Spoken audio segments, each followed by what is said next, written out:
બ્રિટનમાં મતદાનની લઘુત્તમ ઉંમર 18થી ઘટાડીને 16 વર્ષ કરવામાં આવી. વેસ્ટ ઇન્ડિઝના ઓલરાઉન્ડર આંદ્રે રસેલે આંતરરાષ્ટ્રીય ક્રિકેટમાંથી નિવૃત્તિની જાહેરાત કરી. 37 વર્ષનો રસેલ એ 2019થી T20 ફોર્મેટમાં રમી રહ્યો હતો, જેણે હવે નિવૃત્તિ જાહેર કરી છે.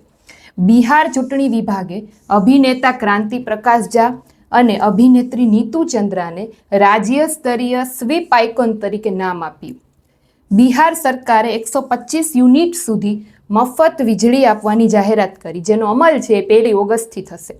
ત્યાર પછી દિલ્હી સરકારે એક રસ્તો એક યોજનાને મંજૂરી આપી, જે 1 સપ્ટેમ્બરથી શરૂ થશે, જેમાં દરેક ઝોનમાં દરરોજ એક રસ્તો છે એની સફાઈ, રિપેરિંગ, લાઇટ્સ વ્યવસ્થા એ બધું સમારકામ કરવામાં આવશે.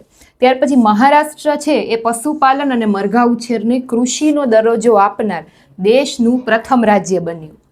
બીજા વિશ્વયુદ્ધ પછી બ્રિટન અને જર્મનીએ પહેલીવાર દ્વિપક્ષીય સંધિ પર હસ્તાક્ષર કર્યા.